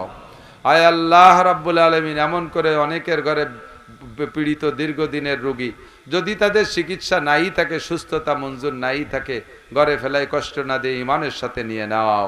ফিলিস্তিন গাজার মুসলমানদেরকে আল্লাহ বিজয়ী করে দাও। তাদের উপরে আসমানি রহমত নাজিল করো। গায়েবী সাহায্য তাদের জন্য পাঠায়া দাও। তাদের সাথে যারা শত্রুতাই করতেছে, আয় আল্লাহ, ডাইরেক্ট ইনডাইরেক্ট সকলকে তুমি উপযুক্ত শিক্ষা দিয়ে দাও। অনেক মুসলমানরা মুনাফিকি করতেছে তাদের সাথে, এই মুনাফিকদেরকে তুমি শিক্ষা দিয়ে দাও। মধ্যপ্রাচ্যের মুনাফিকদেরকে তুমি উপযুক্ত শিক্ষা দিয়ে দাও। নেতানিয়াহু ডোনাল্ড ট্রাম্পের গোষ্ঠীকে আল্লাহ উপযুক্ত শিক্ষা দিয়ে দাও। আয় আল্লাহ, আমাদের দোয়া তোমার হাবিবের তোফাইলে কবুল করে নাও। সাল্লাল্লাহু তাআলা আলা খায়রি খালকিহি মুহাম্মাদিন ওয়া আলিহি ওয়া আসহাবিহি আজমাইন বিরহমাতিকা ইয়া আরহামার। মসজিদের নিকটে যাদের বাড়ি তাদের আমি দুই অবস্থা দেখছি, যেটা বুজুর্গানে দিনেরও কথা এবং কোরআন হাদিসের থেকেও পাওয়া যায়। মসজিদের নিকটে যাদের বাড়ি তাদের দুই অবস্থা। আপনারাও খুঁজলে আজকে বলার পরে যেহেতু শুনবেন, শোনার পরে আপনি খুঁজলে দেখবেন এই দুই অবস্থার এক অবস্থা। হয় মসজিদের পাশের বাড়িওয়ালারা দুনিয়ার দিক দিয়ে, মান সম্মানের দিক দিয়ে, অর্থ সম্পদের দিক দিয়ে অনেক বড় হয়ে যায়, অথবা মসজিদের পাশের বাড়িওয়ালারা একেবারে যাইতে যাইতে ভিটে ছাড়া হয়ে যায়। খুঁজলে পাওয়া যাবে কি যাবে না? তবে বড় হয় খুব কমই, কিন্তু ভিটে ছাড়া হয় বেশি। মসজিদের পাশে বাড়ি, মসজিদের আদব হুরমত রক্ষা না করার কারণে নামাজ পড়ে না। মসজিদে আজান হইছে, নামাজ হচ্ছে, অথচ ঘরের ভিতরে পাশের বাড়ি টেলিভিশন চালায়। এরকম ভালো ভালো দিনদার লোক আছে না? তাদেরকে যদি খারাপ কই তারা চেতে যায়, এই জন্য ভালো ভালো দিনদার লোক কইলাম তাদের। আস্তে আস্তে যাতে হাত দেবে তাতে পতন, যাতে হাত দেবে তাতে পতন, কোনো তাই উজতি পারবে না। লাস্টে ভিটে বাড়ি বেঁচে কিনে ছাড়ি চলে যা লাগবে, ভিটে ছাড়া হয়ে যাবে। মসজিদে নামাজ হয়, পাশের বাড়ি মসজিদের পাশের বাড়ি ঝগড়া হয়, বিটিরা ঝগড়া করে, জোরে জোরে কথা কয়, মসজিদের ইমাম সব কিরাত পড়তে পারে না, সে মহিলাকে ঝগড়ার জ্বালায়। আছে না এরকম ভালো মহিলা? আর আজান শুনলে 3 ব্যক্তির গায়ে জ্বালা ওঠে। একটা হলো গাধা, আমাদের দেখ গাধা নাই, ভারতে পাকিস্তানে গাধা আছে। আজান যখন শুরু হবে তখন গাধায় ডাকে, আর গাধার আওয়াজটা এত বড় কর্কশ, আল্লাহ নিজেই সমস্ত আওয়াজের মধ্যে গাধার আওয়াজকে সমালোচনা করে বলেন, ইন্না আনকারাল আসওয়াতি লাসাউতুল হামিদ। দুনিয়ায় যত প্রাণীর আওয়াজ আছে সবচেয়ে কুৎসিত, সবচাইতে কি বলা হয়, মানে অপছন্দনীয়, আনকার মানে অপছন্দনীয়, সবচাইতে খারাপ আওয়াজ গাধার আওয়াজ, নিঃশেষ ছাড়তীয় আওয়াজ, টানতীয় আওয়াজ, জিব্বে বারোই দিয়ে মাটি কামড়ায় ধরে ডাকতি তালে থায়। আর এই ডাক শুরু হয় আজান শুরু হলি। আর একটা সচক্ষেই দেখেছেন এবং সকানে শুনেছেন, কুত্তই ডায় আজান শুনলি, আছে না নাই? কুত্তর গায়ে জ্বালা ওঠে। আর কুত্ত মার্কা কিছু মানুষও আছে, তাকেও গায়ে জ্বালায় ওঠে। বাংলাদেশের বড় এক পণ্ডিতের খবর শুনতাম, সেই সময় সেটা মারা গেছে, তার বাড়ির দ্বার দিয়ে আমি যাতায়াত করি, এখন বাড়ির তো নাই, কবরের দ্বার দিয়া, কাজ দিয়া। সে কয়, মুয়াজ্জিনের আজান আমার কানে বেশ্যার আওয়াজের মতো লাগে। তো এটা কুত্ত মার্কা কথা না? কুত্তর যেমন আজান শুনলে জ্বালা ঠেকে, গাধার যেমন জ্বালা ঠেকে, ওর ওইরকম জ্বালা ঠেকে, এই জন্য ওর কানে বেশ্যার আওয়াজের মতো লাগে মুয়াজ্জিনের আজান। বলেন, মুয়াজ্জিনের আজান আপনাদের কাছে খারাপ লাগে না ভালো লাগে? আমি যদি মসজিদে নাও যাই, তবে আজানটা, আর যদি মুয়াজ্জিন কণ্ঠওয়ালা মুয়াজ্জিন হয়, আজান শুনতে মনে চায়। বহুত অমুসলমানরা শুধু আজান শুনে মুসলমান হয়ে গেছে, ঠিক না? আর সে মুসলমানের সন্তান হইয়া বেশ্যার আওয়াজের মতো লাগে তার আজান। আমরা কেউ কি বেশ্যার আওয়াজ সম্পর্কে অভিজ্ঞতা আছে নাকি আপনাদের? আছে? কেরা আছে? কেন নাই? আপনারা বেশ্যাখানায় যান নাই, তাই বেশ্যার আওয়াজ বোঝেন না, ঠিক না?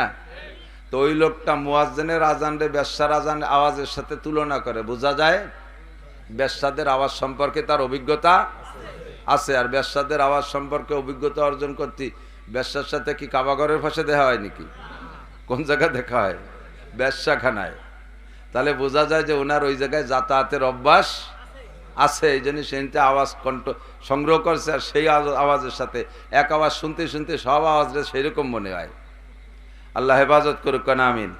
3 নম্বরে বেহায়া বেশরম মহিলারা, এরাও ঝগড়াইটে মহিলা, এমনি সময় চুপ করে থাকে, আজান শুরু হলি পরে ওরা শুরু করে দেয়। ওদের মুখের ভিতরে শয়তান যায়, আর শয়তানে খালি আওয়াজ করতে তালে থাকে। তো মসজিদের পাশে বাড়ি যাদের, তাদের খুব সতর্ক হয়ে চলতে হবে, কথাবার্তা আসতে বলতে হবে। আজান হইলে কোনো সাড়া শব্দ করা যাবে না, মসজিদে চলে আসতে হবে পুরুষরা, মহিলারা ওযু কালাম কইরা নামাজ পড়তে হবে, মসজিদের আদব রক্ষা করতে হবে, মসজিদের প্রয়োজনগুলোর দিক খেয়াল রাখতে হবে। নইলে মসজিদের বদদুয়া, এবং মসজিদের ভিতরে আমরা না গেলেও ফেরেশতারা যায়। কষ্ট হচ্ছে আপনাদের? মসজিদে আমরা না গেলেও ফেরেশতারা যায়। পবিত্র দিনদার ইমানদার জিনরা নামাজ পড়ে, তো প্রতিবেশী যদি খারাপ আচরণ করে, মসজিদের ফেরেশতা এবং জিনরা কষ্ট পায়, আল্লাহর কাছে বদদুয়া করে। আর তাদের বদদুয়ায় ধীরে ধীরে ধীরে ধীরে অর্থনৈতিকভাবে দণ্ডি যাইতেই তালে থাকে, একেবারে শেষ হয়ে যায়, ফকির হয়ে যেতে বাধ্য হয়। আর যারা মসজিদের সাথে সদ্ব্যবহার করে, আল্লাহর রহমতে যাতে হাত দেবে তাতেই তাদের উন্নতি। বাস্তব যদি দেখতে চান তাহলে মক্কার মদিনা একটু যাইয়ে দেখে আসেন। মক্কার মসজিদ ছিল কেমন জায়গায়, এখন মক্কার পাশে কত বড় আলিশান। মক্কারে যেমন যত্ন করে, প্রতিবেশীদেরকে আল্লাহ তাআলা সেভাবে উঠাই দিয়েছে। মদিনার মসজিদে নববীকে তারা যত্ন করে, আল্লাহ তাআলা প্রতিবেশীদেরকে কত দেশে, তাদের পায়ের নিচে সোনার খনি, তাদের পায়ের নিচে আল্লাহ তাআলা তেলের খনি দিয়ে দিয়েছে, বিশ্বের শ্রেষ্ঠ খনি তাদেরকে দিয়ে দিয়েছে মসজিদের খেদমতের কারণে। কথা বলেন ঠিক কি ঠিক না? তো যে কথা বলতে চাইছি, কিয়ামত পর্যন্ত আজান হবে। আল্লাহর দুনিয়ায় গাড়ি একখান বাংলাদেশে আবিষ্কার হয়েছে, রোডস কিং, রাস্তার রাজা, হেলিকপ্টারও ফেল। আর তার সুরত চেহারা দেখলি টিরাকেও ভয় পাইয়ে নামিয়ে দাঁড়ায়, শয়তানও সরিয়ে দাঁড়ায়। ওর সাথে গাড়ি লাগলে আমি কিয়ামত পর্যন্ত আয়াত চাইয়ে নিয়েছি, নসিমনের সাথে লাগলি 7 দিন টেকবো না রে। এই সা গাড়ির গাড়ি, ও যে জায়গায় দিয়ে যায় গোষ্ঠী শুদ্ধ শেষ করে থুয়ে যায়, আওয়াজ দিয়ে, দুমো টুমো দিয়ে।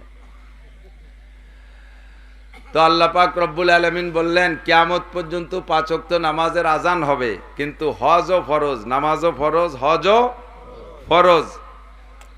আর যে কোনো নামাজের জন্য, যে নামাজগুলো ফরজ আর ওয়াজিব, এর জন্য আজান দরকার। তো নামাজের ভিতরে ফরজ নামাজের জন্য আজানের দরকার, ফরজ নামাজের জন্য আজান দরকার। 5 ওয়াক্ত ফরজ নামাজও ফরজ, আর জানাজার নামাজও ফরজ। তো জানাজার নামাজও আজান একামত আছে, জানাজার নামাজেরও আজান একামত আছে। সেটা হলো জন্মের সাথে সাথে দিয়ে রাখা হয়েছে। যার যার আজান একামত জন্মের সময় ডান কানে আজান আর বাম কানে একামত দিয়ে জানাজার আজান একামত ওই জায়গায় শেষ করে দেওয়া হয়েছে। আর জানাজার দিন কোনো আজান হবে না। সাথে আইসে গেছে, একটু বলে যাই, জানাজা মানুষ মারা গেলে আমাদের এলাকায় মাইকে এলান করে না? একেবারে যে কেউ মারা গেলেই মাইকে এলান করে, যে কেউ মারা গেলে। আজকে নবজাতক একটা বাচ্চা ফজরের সময় জন্ম নিয়েছে, মারা গেছে, তার সম্পর্ক মাইকিং হয়। বিশেষ করে মেয়েদের সম্পর্কে, মহিলাদের সম্পর্কে, মহিলারা মারা গেলে কোনো প্রকারে মাইকিং করা জায়েজ বলে নাই কোনো ফতোয়ায়। আর যে সকল মানুষ মারা গেলে তাদের জানাজায় আসার জন্য এলাকার মানুষ ব্যস্ত না, হাজারো মাইকিং করলে লোক বাড়বে না, ওই যে কয়জন আসবে এলাকার, নিজের এলাকার যে কয়জন, সেই কয়জন বেশি বাড়বে না। এই সমস্ত মানুষের জানাজার জন্য এলান করে দেশকে দেশ মাইকিং করা, পয়সা খরচ, অপচয়। মাইকিং করতে পয়সা লাগছে না, এই পয়সা অপচয়ের গুনাহ হবে, সময় অপচয়ের গুনাহ হবে, নেকি তো হবেই না। এজন্য মানুষ মারা গেলেই অত জানাজার দরকার, অত এলানের দরকার নেই। কানে কানে শুনতে শুনতে যত দূর হয়। হ্যাঁ, কোনো মানুষ আছে যে সকল মানুষের জানাজায় শরীক হওয়ার জন্য মানুষ ব্যাকুল থাকে, অপেক্ষা করে। যদি আমার আগে হুজুর মারা যায়, আমার আগে যদি কুশুবাড়ির হুজুর মারা যায়, তাহলে আমি জানাজায় হাজির হব। আমার আগে যদি পিসাব হুজুর, সরমনা হুজুর মারা যায়, হুজুরের আশেকিন মুরিদিনরা ব্যস্ত থাকে, সেখানে জানাজায় হাজির হবে, এরকম কিছু থাকে না? এই সকল প্রসিদ্ধ মানুষের নামে জানাজার এলান হতে পারে। কিন্তু যে কেউ মারা গেছে, আইসো বাইসো, আড়াইনি বাড়াইনি, আগানি বাগানিয়া, মধ্য গাজা খোর, ইয়াবাখোর, ফেন্সিডিল পাইকারি দরে তার এলান হতি তালে থাকে। লাস্টে দেখা যায় জানাজা হাজির হয়েছে, কয় আসুসা, অজু নাই, কালাম নাই, দোয়া নাই, কালাম নাই, কিচ্ছু জানে না, তারা এসে হাজির হয়েছে জানাজায়। এই সব জায়গায় এলান করা জরুরি না। আর মহিলাদের জানাজা, মহিলাদের ইন্তেকালের পরে জানাজায় মোটে এলানই হবে না। আপনার স্ত্রী কত দামি, আমার স্ত্রী কত দামি, সাইয়্যিদাতু নিসায়ে আহলিল জান্নাহ, জান্নাতি নারীদের নেত্রী হযরত ফাতেমা রাদিয়াল্লাহু তাআলা আনহা। বিশ্বাস হয়? কথা বলেন হয়? আজীব ওয়াকিয়া, শুনলে আপনি আশ্চর্য হবেন। জান্নাতি নারীদের নেত্রী হযরত ফাতেমা রাদিয়াল্লাহু তাআলা আনহা। নবী পাক সাল্লাল্লাহু আলাইহি সাল্লাম ফজরের নামাজ পড়া মসজিদে নববীতে পূর্ব দিক, মুসল্লিদের দিকে ফিরে বসেন। আমরা আমাদের দিক থেকে বললে পূর্ব দিক, আর মসজিদে নববীর থেকে ফিরে বসলে দক্ষিণ দিক ফিরা হয়। কাবাঘর হলো মসজিদে নববীর থেকে দক্ষিণ দিক, মদিনার থেকে দক্ষিণ দিক ফিরে নামাজ পড়ে। তো হুজুর ফিরে বসছেন, হযরত আলী রাদিয়াল্লাহু তাআলা সামনে বসতেন। অন্যদিন 4 সাহাবা সামনেই বেশি বসতেন, আজকে আলী না বসে চট করে চলে গেছে। ঘটনা কি? আল্লাহু আকবার। হযরত আলী চলে যাওয়ার কারণ হলো রাতের বেলা হযরত আলী রাদিয়াল্লাহু তাআলা আনহু আর ফাতেমা রাদিয়াল্লাহু তাআলা আনহা স্বামী স্ত্রী শুয়ে আছে। গভীর রাত্রে হযরত ফাতেমা রাদিয়াল্লাহু তাআলা আনহা, হযরত আলী রাদিয়াল্লাহু তাআলা আনহু ঘুমের মধ্যেও হতে পারে, স্বপ্নেও হতে পারে, অথবা অতর্কিত সজাগ হয়েছে, একটু পিপাসা লাগছে, ওই সজাগ হয়েই বলছে, ইয়া ফাতেমা তু জিনি বিল মা, ফাতেমা একটু পানি আনো, পানি পান করব। হযরত ফাতেমা কানে আওয়াজ শুনেই পানি আনতে চলে গেছে। পানি এনে দেখে, গ্লাসে পানি নিয়ে এসে দেখে হযরত আলী ঘুম। চিন্তায় পড়ে গেলেন, পানি চাইলেন, আবার ঘুমাইলেন। এখন কি ডেকে পানি পান করাবো, নাকি আমি পানি রেখে ঘুমিয়ে যাব? দ্বিমুখী হয়ে গেলেন। যদি আমি পানি এখন ডেকে পানি পান করাই, তাহলে দিন ভরে পরিশ্রম করছে, পরিশ্রান্ত মানুষ, ক্লান্ত মানুষ, ঘুমে বিভোর, এই তাজা ঘুম ভাঙলে কষ্ট হবে, কি করা যায়? আবার যদি আমি এখন পানি রেখে ঘুমোই যাই, ওনাকে পানি না পান করাইয়া ঘুমোই যাই, তাহলে পরবর্তীতে পানি চাইলে যদি সজাগ হয়ে দিতে না পারি, স্বামীর কষ্ট হবে। খেয়াল করছেন কথা? এই দ্বিমুখী হইয়া উনি চিন্তা করলেন, যাক আমার এক রাত যাক, ঘুম নষ্ট হোক, স্বামীর খেদমতে আমি দাঁড়িয়ে থাকবো। পানির গিলাস হাতে নিয়ে সারা রাত ফজর পর্যন্ত দাঁড়িয়ে রয়েছে। এর মধ্যে হযরত আলী আর সজাগ হয় নাই। শবে সাদেক আজান হয়ে গেছে, হযরত বিলালের আজানের আওয়াজ কানে আসছে, হযরত আলী সজাগ হয়ে গেছে। সজাগ হয়ে চোখ তুলে দেয়, চোখ খুলে দেখে মাথার কাছে হযরত ফাতেমা পানির গিলাস হাতে নিয়ে দাঁড়িয়ে আছে। লাফতে উঠে বলছে, ফামা বালুকে ইয়া ফাতেমা, ফাতেমা তোমার কি হয়েছে, পানির গিলাস হাতে কেন? তো হযরত ফাতেমা বলছেন, আপনি কি আনাসিতা, আপনি ভুলে গেছেন?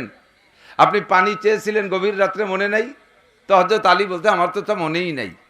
তাহলে পানি চাইলাম, তুমি পানি আনলে, ঘুমাই গেলাম, তুমিও সে রেখে ঘুমাই যেতে।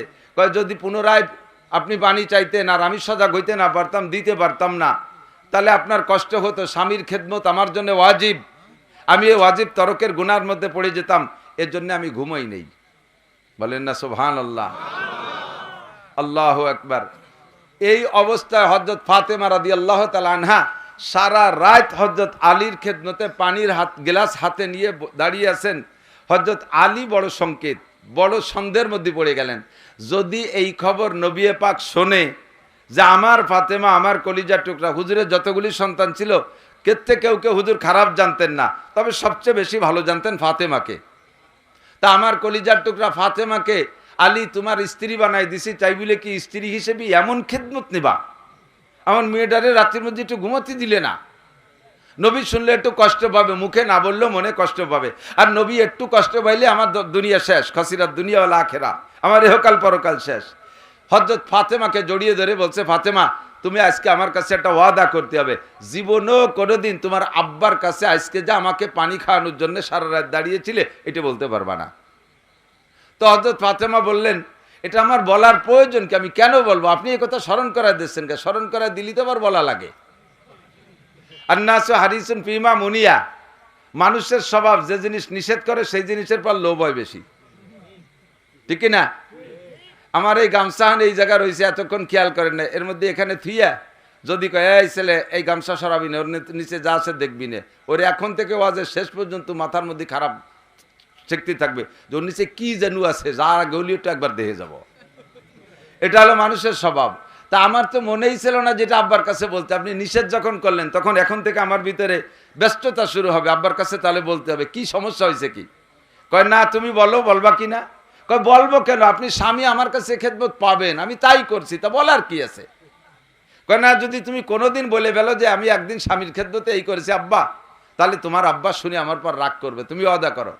হযরত ফাতেমা স্বামীকে সান্ত্বনা দেওয়ার জন্য ওয়াদা করলেন, আমি জীবনেও বলবো না, লান আকুল, আমি কোনোদিন বলবো না আব্বার কাছে। তো হযরত আলী যখন নিরাপদ হলেন যে স্ত্রী বাপের কাছে বলবে না, মনটা একটু ভালো লাগতেছে, উনি শান্ত মিজাজে আল্লাহর কাছে দোয়া করলেন, আল্লাহ তুমি আমার ফাতেমাকে আল্লাহুম্মা জাআলহা সাইয়্যিদাতান নিসাই আহলিল জান্নাহ, আল্লাহ তুমি আমার ফাতেমাকে জান্নাতি নারীদের নেত্রী বানায় দাও। কোন সুবহানাল্লাহ। দোয়া করছেন কে? স্বামী হযরত আলী রাদিয়াল্লাহু তাআলা আনহু। যাবে না, আবার আসলো কি লেখি দেখি। আল্লাহ, খেয়াল করতেছেন? হযরত আলী দোয়া করছেন, দোয়া করে মসজিদে গেছেন, তারপরও আলীর ভিতরে সন্দেহ কাটতেছে না। আরে যদিও ফাতেমা না বলে, তাহলে বলার সাংবাদিক নবীর পাকের কাছে সাংবাদিক আছে না নাই? মা ইয়ান্তিকু আনিল হাওয়া ইন হুয়া ইল্লা ওয়াহিয়ুহা। নবী পাক যা যখন বলেন আসমান থেকে সাংবাদিক সংবাদ পৌঁছে দেয়, সেই হিসেবে বলে। তা আসমানি সাংবাদিক তো আছে, ফাতেমা না বললেও যদি জিবরাইল এসে কইয়ে দেয়, তাহলে আমার এই সাহাবাদের ভিতরে অ্যারেস্ট করলে আমি কি বলবো, কি জবাব দেব? অন্যদিন ফজরের নামাজ পড়ে সামনে বেশিক্ষণ বসে থাকে, ইশরাকের নামাজ না পড়ে মসজিদ থেকে আসেন না। আর আজকে সালাম ফিরানোর সাথে সাথে হযরত আলী বেরোয় চলে গেছে। আল্লাহু আকবার। তো বেরোয় যাওয়ার পরে নবী পাক পিছনের দিক যখন ফেরছে, হাজী সাহেব যারা গিয়েছেন মদিনায় তারা দেখেছেন মসজিদে নববীতে একটা গেট আছে, বিভিন্ন গেটের বিভিন্ন নাম। একটার নাম আছে বাবে ওমর, ওমর নামে একটা গেট আছে। ওই গেটের উপরে লেখা আছে ওমর ইবনে খাত্তাব রাদিয়াল্লাহু তাআলা আনহু। হাদিসের মধ্যে আসছে ওই গেটে ওমর রাদিয়াল্লাহু তাআলা লেখা, এটা হুজুরের জামানাত থেকে। ওই গেটের গায়ে দূর থেকে শয়তান মদিনায় যাওয়ার চেষ্টা করে, দূরের থেকে যখন হযরত ওমরের নাম লেখা দেখে, এফিরুস শয়তানু ওয়ায়াজরুতু জুরাতান, শয়তানে ওমরের নাম দেখে ভয়তে বাই ছাড়তি পলায়। এই গেটের নাম হলো বাবে ওমর। আরেকটা গেটের নাম আছে দারুস সালাম, যেই গেট দিয়ে হুজুর আলাইহিস সালাতু ওয়াস সালামের রওজার দিকে ঢুকতে, এর নাম হলো দারুস সালাম, বাবে দারুস সালাম বলে। এই গেট দিয়ে ঢুকতে হয় হুজুরের দিকে। আর ওই পাশে আর একটা গেট আছে, তার নাম হলো বাবে জিব্রাইল। এই বাবে জিব্রাইল ওই সময় থেকে নাম রাখা। হুজুর সালাম ফিরানোর পরে দেখে ওই গেটে হযরত জিবরিল আলাইহিস সালাতু ওয়াস সালাম দাঁড়ানো। জিব্রাইল ওখান থেকে সালাম দিয়ে হুজুরকে হাতছানি দিয়েছে। হুজুরও আশ্চর্য হয়ে গেছে, বিভিন্ন সময় জিব্রাইল আসে, তবে এই রকম সময় তো এত ভোরে তো জিব্রাইলকে কোনো সময় আসতে দেখি নেই। আজকে এত ভোরে কেন আসলেন? নিশ্চয়ই কোনো দুর্ঘটনা ঘটছে, সামনে কোনো ঘটনা ঘটবে, কোনো দুঃসংবাদ সুসংবাদ নিয়ে আসছে। হুজুর হতভম্ব হইয়া জিব্রাইলের দিকে তাকাইছে। জিব্রাইল বলে, লা তাহজান ইয়া রাসূলুল্লাহ, হুজুর টেনশন করেন না, তাহলে একটু কাছে আসেন। কাছে ডাইকে নিয়ে গেটের কাছে নিয়ে বলতেছে, হুজুর একটা সুসংবাদ নিয়ে আসছি। আল্লাহ পাক একটা সুসংবাদ আমাকে দিয়েছে। এই সুসংবাদটা দিনের যে কোনো সময় আপনাকে বললেই চলতো। আল্লাহ আমাকে পুরো দিনের কন্ট্যাক্ট দিয়েছে, আজকে দিনে তুমি এই সুসংবাদটা যে কোনো সময় আমার নবীর কাছে পৌঁছাবা। কিন্তু এমন দারুণ সুসংবাদ, এই সুসংবাদ নিয়ে আমি বিকেল পর্যন্ত আর অপেক্ষা করতে পারি না, আমি একটু তাড়াতাড়ি চলে এসেছি। হুজুর বলেন, কি সুসংবাদ? কয় যে হুজুর, আজকে রাত্রে আপনার ফাতেমা আর আলীর মধ্যে এমন একটা ঘটনা ঘটছে। এই ঘটনার পরে ফজরের সময় মসজিদে আসার আগে হযরত আলী ফাতেমার জন্য দোয়া করছে। সেই দোয়া আরশে আজিমের মালিক কবুল করে ফেলাইছে। ফাজআলাল্লাহু ফাতেমাতা সাইয়্যিদাতান নিসাই আহলিল জান্নাহ। আল্লাহ তাআলা আলীর দোয়ায় আপনার ফাতেমাকে জান্নাতি নারীদের নেত্রী ঘোষণা দিয়েছেন। আপনার ফাতেমা জান্নাতি নারীদের নেত্রী। আল্লাহু আকবার। তো হুজুর এই খবর শুনিয়া আর দেরি করতে পারে নাই। হুজুরও খুশিতে বাগবাগ। আলী তো বাড়ি যাইয়া ঘরের মধ্যে যে ডুয়ে বসে রয়েছে ভয়তে, যে যদি জিব্রাইল বলি দেয় আর এই মানুষের মধ্যে আমার হুজুর ধরি বসে। তো হুজুর ওই জায়গায় সাহাবায়ে কিরামদেরকে বললেন, আলাইকুম বিল মাকাম, যে যেখানে আসো ইজলিসু আলা মাকানিকুম, যার যার জায়গায় বসে থাকো ওখান থেকে নড়াচড়া করুন, আমি আসতেছি, কথা আছে। এই খবর এনাদেরকেও শুনবে তো, এই জন্যে আগে জায়গা মতো খুঁয়ে আসি। হুজুর ওখান থেকে চলে গেছেন। হাজী সাহেব যারা গিয়েছেন তারা দেখেছেন, না গেলে যারা কোনোদিন ভবিষ্যতে যাবেন দেখবেন একটা জায়গা আছে, ওই জায়গাটার নাম মসজিদে নববীর দক্ষিণ দিকে। ওখানে ছোট্ট একটা মসজিদ ছিল, গতবার যে দেখলাম ওই মসজিদটা ভেঙে ফেলাইছে, অন্য কিছু বানাইছে। এটার নাম ছিল মসজিদে আলী। হযরত আলী রাদিয়াল্লাহু তাআলার বাড়ি ছিল ওখানে। পরবর্তীতে আলীর বাড়ির পরে ওই জায়গায় ছোট্ট একটা পাঞ্জেগানা মসজিদ বানানো ছিল। আমি প্রথম 13 সাল 15 সাল 19 সাল এ সময় যে দেখছি, গত বছর ভেঙে ফেলেছে দেখছি। তো এই জায়গা হযরত আলীর বাড়ি, এখান থেকে ওই বাড়ি পর্যন্ত ফাঁকা জায়গা, এখনো ফাঁকা। এখন আছে ছাতি, দেখেন না যে ছবিতে দেখেন তো, শাপলা ফুলের মতো ছাতি বন্ধ হয় ফোটে, এই ছাতি দিয়ে ভরা। এরপরে পার্ক আছে, ফাঁকা জায়গা। হুজুর ওই জায়গা দিয়ে আলীর বাড়ির দিকে হেঁটে যাচ্ছে। আলী ঘরের ভিতরে উকি মারিয়ে দেখে যে নবী আসতেছে। তখন আলী বুঝে ফেলাইছে কাম সারা, এ খবর পৌঁছে গেছে জায়গা মতো। ঘরের থেকে বেরোইয়া পিছনে যাইয়া লুকায় রয়েছে ভয়তে। হুজুর আইছে আমাকে সামাসামি ধরবে, আমি যে ভয় পাচ্ছিলাম সেই ভয়ই আমার ধরি ফেলাইছে। ঘরের থেকে বেরোইয়া পিছনে যে পালায় রয়েছে।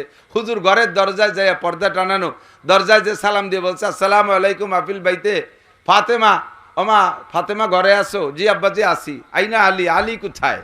আলী তো পিছনেতে শুনতেছে। আলীর ছেলেটা শুরু হয়ে গেছে ভয়তে, আল্লাহ সর্বনাশ করছে। তো ডেকে বলছে, মা একটু এদিকে আসো, বাইরে আসো। ফাতেমাকে ডেকে নিয়ে বলতেছে, আজকে রাত্রে তোমার আর আলীর মধ্যে কি ঘটনা ঘটছে মা? যা চিন্তা করতেছে হুবহু তাই জিজ্ঞাসা। আলী অবস্থা শুনতেছে আর কাঁপতি তালে রয়েছে। ওরে আল্লাহ, আর আমার মুখ দেখানোর কায়দা নাই।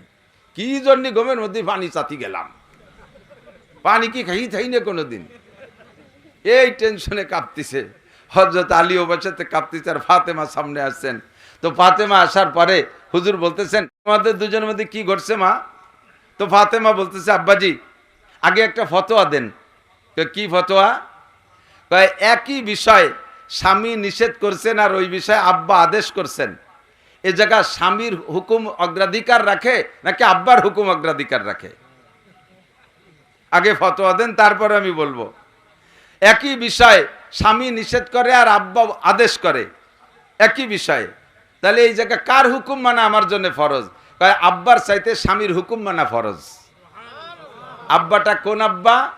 বিড়ি খাওয়া আব্বা, গাঁজা খাওয়া আব্বা, সুদখোর আব্বা, দাড়ি কাটা আব্বা, বেনামাজি আব্বা, সৈয়দুল মুরসালিন, রাহমাতুল লিল আলামিন, শাফিউল মুজনিবিন, সমস্ত গুনাহগারের সুপারিশগার ইমামুল আম্বিয়া ওয়াল মুরসালিন লাউলাহুমা খালাকাল আফলাকা খালিকুহা লাউলাহুমা খারাজাল ইনসানু মিন আদামি, যে নবীকে না বানাইলে আদম আলাইহিস সালাম থেকে নিয়ে কিয়ামত পর্যন্ত একজন মানুষকে বানাইতেন না, যে নবীকে না বানাইলে 2.5-3 লক্ষ নবী রাসূলকে আল্লাহ বানাইতেন না, সেই নবী আব্বা জিজ্ঞেস করে জানতে চায়, আর ওদিকে স্বামী নিষেধ করছে।